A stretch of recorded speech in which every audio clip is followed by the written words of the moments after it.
जैसे जैसे आप इस वीडियो को आगे देखेंगे वैसे वैसे आपको चाइना के असली चेहरे के बारे में पता लग जाएगा।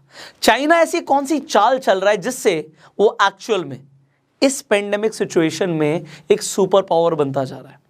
एंड यस, मैं कोरोना वायरस के ऊपर बात नहीं करने वाला, उसके ऊपर आप ऑलरेडी बहुत सारे एक्सपर्ट से सुन चुके हैं। बहुत सारे लोग ऐसे मानते हैं कि चाइना ने ये कोरोना वायरस को सच में फैलाया है और ये एक बायो वेपन है, और बहुत सारे लोग ऐसा मानते हैं कि ये सिर्फ एक नेचुरल पेंडेमिक है, अपने आप हादसा हो गया। आप क्या मानते हैं आप नीचे कमेंट्स में बता सकते हैं, बट उससे भी जो बड़ी चीज हो रही है इस पूरी दुनिया में उसके ऊपर हम बात करने वाले हैं। एंड यस, ज्यादातर लोग इसके बारे में नहीं जानते, बट आज जानना जरूरी है। जॉन एडम्स एक बात बोल के गए हैं, देखो वर्ल्ड वॉर 1 हो गया, वर्ल्ड वॉर 2 हो गया, बहुत मारकाट हो चुकी दुनिया में। अब मारकाट करने का तरीका बदल गया।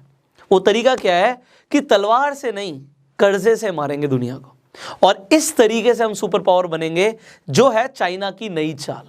Yes, I am talking about something called debt. ये जो कर्जा है ये बहुत भयानक होता है। ये भयानक क्यों होता है मैं आपको बताता हूं। आप किसी के ऊपर कर्जा चढ़ा दो और उसका घर आप गिरवी रखवा लीजिए, और अगर आपको पता ही है पहले से कि वो कर्जा नहीं दे पाएगा तो घर आपका हो जाएगा, तो आप कर क्या रहे हो, आप चाल ही तो चल रहे हो। And China is exactly doing the same. वो कब्जा करता जा रहा है पूरी दुनिया में। कैसे? उधार दे दे के। लेट मी शो यू, मैं आपको दिखाता हूं, आपको समझ आएगा। Here is our China. अब चाइना और यूएस में क्या लग रहा है आपको, क्या चल रहा है? एक वॉर चल रही है। वॉर किस तरीके से चल रही है कि भैया मैं सुपर पावर बनूंगा, ये कह रहा है मैं सुपर पावर बनूंगा। दोनों के तरीकों में ज्यादा फर्क नहीं है, मैं बता रहा हूं आपको, ज्यादा फर्क नहीं है। क्या यहां पे चाइना कर रहा है मैं आपको बताता हूं। China is doing something called कि भैया लड़ाई नहीं करेंगे, लड़ाई नहीं करेंगे, बट उसके बिना भी हम पूरी दुनिया पे अपनी हुकूमत ले आएंगे। अगर आपको लग रहा है चाइना सिर्फ इतना सा है तो आप गलत सोच रहे हो। मैं आपको पहले एक इंसिडेंट के बारे में बताता हूं जिससे आपको पता लगेगा चाइना कहां तक फैल चुका है। अभी आपको बस चाइना यहां पे दिख रहा है, बट यहां तक नहीं है। अगर आपको पता हो, यहां पे छोटा सा एक हमारा कंट्री है, हमारे इंडिया का नेबर श्रीलंका। श्रीलंकन प्रेसिडेंट ने अपने आप को पावर में लाने के लिए बहुत बड़े बड़े वादे किए। एक वादा उन्होंने किया कि हम एक पोर्ट बनवाएंगे, हम एक बंदरगाह बनाएंगे, यहाँ पे हम्बनटोटा नाम का एक पोर्ट बनाएंगे, और उस पोर्ट पे लोगों को बहुत बड़ी डेवलपमेंट दिखेगी। बट पैसा कहाँ से आएगा उसके ऊपर सोचा नहीं। फिर जब वो पोर्ट बनाना था, वादे पूरे करने थे, तो वो कहते जी हमें उधार चाहिए। कौन देगा हमें उधार? वो चले गए जी चाइना के पास। चाइना ने बोला ठीक है जी हम आपको उधार देंगे। कितना? $307 मिलियन का। ये पहला उधार था। पोर्ट बनना शुरू तो हो जाएगा, बट एक चाइना की सबसे बड़ी शर्त थी और श्रीलंका को माननी पड़ी।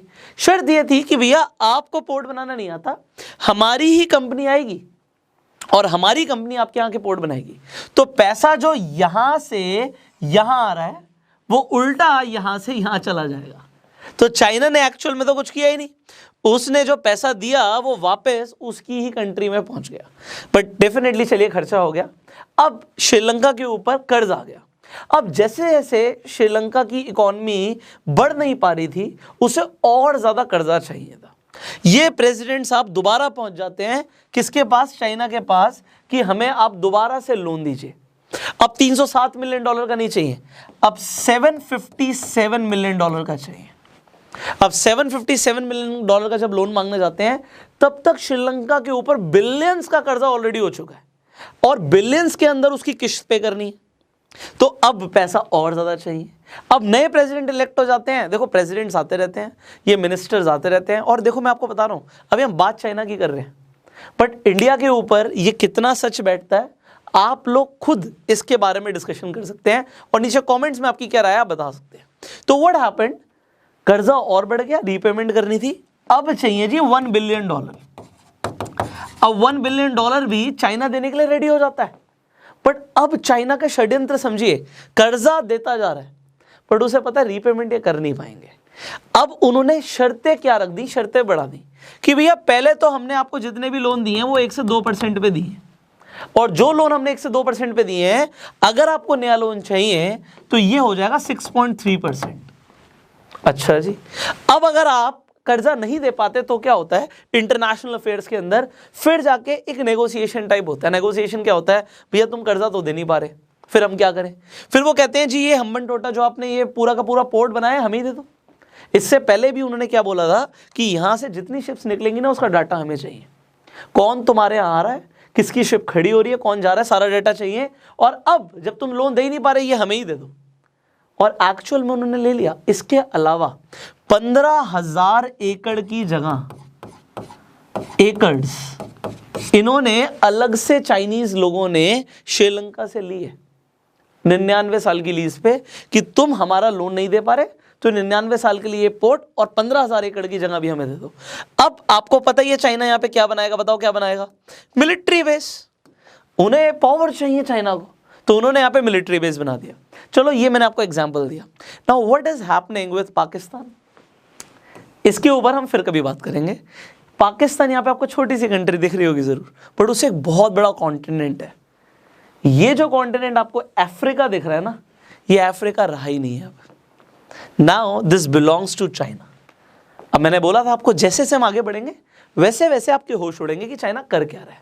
ये पूरे कॉन्टिनेंट में बहुत सारी कंट्रीज हैं, बहुत सारी कंट्रीज हैं, बट सिर्फ एक कंट्री यहाँ पे मैं छोड़ देता हूँ। यहाँ पे स्वाजीलैंड नाम की एक कंट्री है, छोटी सी, जितना बिंदु लगाए ना बस उतनी बड़ी होगी। बाकी पूरे कॉन्टिनेंट में शायद ही कोई ऐसी जगह है जहां पे चाइना ने अपना उधार नहीं दिया है। यहां पे कीनिया में इन्होंने रेलवे बना दिया, रेलवे बना दिया जी, $3.2 बिलियन का प्रोजेक्ट। कीनिया नहीं पे कर पाएगा, उन्हें पता है। उन्हें पता है कि अगर वो यहां पे घाना में प्रोजेक्ट कर रहे हैं, नाइजीरिया में प्रोजेक्ट कर रहे हैं, उन्हें पता है ये नहीं दे पाएंगे वापस पैसा। बट ये पैसा डालते जा रहे हो, कितना? बिलियंस, यहां पे बिलियंस। इनफैक्ट पूरे अफ्रीका पे जितना भी अब नया लोन अफ्रीका ले रहा है, 70% पैसा चाइना ही देता जा रहा है उन्हें। और चाइना बड़े प्यार से, अरे हमारा भाई है अफ्रीका। तो अब अफ्रीका उन्हें रीपे कर पाएगा? The answer is no. क्योंकि वो नहीं रीपे कर पाएगा तो क्या होगा? जैसे हम्बन टोटा के ऊपर चाइना ने अपना कब्जा कर लिया और 15,000 एकड़ की जगह ले ली, यहां पे भी वो ये करने वाले हैं। आपको ये पता है जितना भी चाइना में इस वक्त जो डीजल पेट्रोल आप बोलते हैं ना, तेल जा रहा है, उसका 1/3 अफ्रीका सप्लाई कर रहा है। और किसकी शर्तों पे करेगा? आपको पता है, चाइना की। अब ये तो आपको समझ आ रहा है, चलो लोन तो यार सारी कंट्रीज देती हैं, यूएस भी लोन देता है, चाइना भी दे रहा होगा इसी तरीके से। इसमें प्रॉब्लम क्या है? लोन दे रहे हैं, उनका विकास हो रहा है, बट आपको ये समझ आ रहा है कि विकास के नाम पे वो वापस नहीं दे पाएगा, तो यहाँ पे ये पूरी की पूरी जगह किसकी हो जाएगी? चाइना की। Let me share something even more interesting. इस बिल्डिंग को देखिए कितनी सुंदर है। कहां पर है? ये अफ्रीका के अंदर है। ये जो बिल्डिंग आप देख रहे हो हेडक्वार्टर्स है अफ्रीकन यूनियन का। तो अफ्रीकन कंट्रीज की जो बड़ी बड़ी मीटिंग्स होनी है वो यहां पे होनी है। अच्छा, आपको क्या लगता है ये इतनी सुंदर बिल्डिंग किसने बनाई है? चाइना ने। ये चाइना ने बनाई है। अब आपको लग रहा होगा सर उधार पे बनाई है। नहीं नहीं नहीं, उधार पे नहीं बनाई, गिफ्ट, फ्री। और कितने की? $200 मिलियन की। ये $200 मिलियन की जो बिल्डिंग बनाई है, ये किसने बनाई है? चाइना ने। पर अब देखिए अफ्रीका को चाइना की करतूत के बारे में कैसे पता लगने लगा, मैं आपको बताता हूं। 2017 के अंदर यहां पे बहुत सारे सर्वर्स लगे हुए हैं। जनवरी की बात है 2017 की। तो यहां पे बहुत सारे सर्वर्स हैं। वहां पे एक आईटी इंजीनियर जिसकी ड्यूटी होती है सर्वर रूम में, वो देखता क्या है कि रात के अंदर जो यहां पे डेटा है, जो ऑडियो फाइल्स हैं और ईमेल्स हैं, वो ट्रांसफर करी जा रही हैं हमारे सिस्टम से। कहां पे? अफ्रीका से। कहां पे ट्रांसफर हो रही हैं? ये चाइना में ट्रांसफर हो रही है, शंघाई में। ये चाइना में सारी इंफॉर्मेशन जा रही है और इसके बारे में किसी को पहले पता ही नहीं था, कानों कान खबर नहीं थी कि इनके हेडक्वार्टर्स की सारी इंफॉर्मेशन कहां पे जा रही है? चाइना जा रही है। और क्या पता लगता है फिर जब इतनी सी बात समझ आती है, सामने आती है, एक आईटी इंजीनियर इसके बारे में रिपोर्ट करता है, वो पूरी की पूरी बिल्डिंग का जायजा लेते हैं और वहां के लोकल आईटी इंजीनियर ये बताते हैं कि जगह जगह पे चाइना ने माइक्रोफोन्स लगा रखे हैं बातें सुनने के लिए। इस पूरे बिल्डिंग के अंदर जगह जगह पे माइक्रोफोन्स लगे हुए हैं बातें सुनने के लिए, और सारी इंफॉर्मेशन कलेक्ट हो रही है सर्वर रूम के थ्रू, वो जा रही है चाइना। तो जितनी भी उनकी बातें हुई हैं, 2012 में ये प्रोजेक्ट ऑलमोस्ट कंप्लीट हुआ था, से 2017 तक 5 साल तक चाइना सब कुछ सुनता जा रहा है इस बिल्डिंग में जितना भी कुछ हुआ। तो आपको लगता है चाइना सच में इतना भला कर रहा होगा, गिफ्ट दे रहा होगा? यार आप भी दिवाली पे किसी के यहाँ मिठाई देने जाते हो तो आपका भी एक पर्पस होता है, वो आपका बहुत अच्छा रिलेटिव होता है, बिजनेस पार्टनर होता है, तो समझ आता है हम कुछ गिफ्ट देते हैं। $200 मिलियन का गिफ्ट फ्री में, what do you think? Well, आप कमेंट में बता सकते हो। Now this is what China is doing. अब ये चाइना लगातार कर रहा है, वो ऐसी कंट्रीज को जहां पे वो देख रहा है, देखो अब हुआ क्या, पहले चाइना के अंदर लेबर सस्ती थी। आज से 50 साल पहले चाइना बहुत गरीब देश था, मतलब आप समझो वहां पे कुछ भी नहीं था, भूखमरी थी। पर चाइना ने समझा अपने आप को, उसने अपने आप को इंडस्ट्रियलाइज्ड बना दिया, वहां की लेबर के पास पैसा आ गया, वो गरीब से मिडिल क्लास पे चले गए। अब वो सस्ते में काम करने के लिए रेडी नहीं है, बट चाइना को प्रोडक्शन को बढ़ाना है। चाइना की कंपनी आके सेटअप कहां पे कर रही है? अफ्रीका में। लेबर कहां की लेगी? अफ्रीका की। माल किसे बेचेगी? आपको क्या लग रहा है चाइना में जो खुद गुड्स कंज्यूम हो रहे हैं वो अब ज्यादातर कहां से आ रहे हैं? चाइना से। और चाइना का कंट्रोल यहां पे होता जा रहा है। और एक एग्जांपल और देता हूं, अब यहां पर देखिए चाइना के पास एक छोटी सी कंट्री है, इस कंट्री का नाम है ताइवान। आप ताइवान को जानते हैं, आपने सुना हुआ है, ताइवान एक अलग कंट्री है। बट चाइना ऐसा नहीं मानता, चाइना कहता है तो मेरा हिस्सा है भाई, ताइवान अलग नहीं है, ताइवान मेरा ही है। अब होता क्या है, यूनाइटेड नेशंस की जो असेंबली होती है न्यूयॉर्क के अंदर, उसमें हर कंट्री के पास एक वोटिंग राइट है। पूरे वर्ल्ड मिलकर डिसाइड करेगा कि ताइवान अलग कंट्री है या नहीं है। अब बड़े ध्यान से देखिएगा, यहां पे इंडिया है, भूटान है, नेपाल है, बांग्लादेश है, पाकिस्तान है। हर कंट्री के पास एक ही वोट है, चाहे वो कंट्री कितनी बड़ी हो, उसके पास कितनी ज्यादा पॉपुलेशन हो, कंट्री के पास एक वोट है। बट यहां पर देखिए अफ्रीका के पास कितनी सारी कंट्रीज है, और ये सारी कंट्रीज के पास एक एक वोट है। अब क्योंकि चाइना इन्हें फंड कर रहा है, तो ये कंट्रीज किसके फेवर में बोलेंगी? पहले ये कंट्रीज जब चाइना फंड नहीं करता था, ये चाइना के अगेंस्ट में वोट करते थे। बट अब जब से चाइना ने वोट करना शुरू किया, ये इनके फेवर में वोट करते हैं। और फेवर में अगर चाइना के वोट्स जाएंगे तो आप समझिए सुपर पावर किसके पास आएगी। इतनी सारी कंट्रीज अगर चाइना के फेवर में बोलेंगी तो किसके पास सुपर पावर रहेगी? डेफिनेटली चाइना के पास। And this is a very big plan, ये बहुत बड़ा प्लान है जो चाइना इस वक्त खेल रहा है। But let me tell you, कर्जा सिर्फ अफ्रीका के ऊपर नहीं है, कर्जा सिर्फ पाकिस्तान के ऊपर नहीं है, इनके ऊपर चाइना का बहुत ज़्यादा कर्जा है, बट इंडिया के ऊपर भी कर्जा है। किसका, कैसे, कितना, ये सब अब आप रिसर्च करें।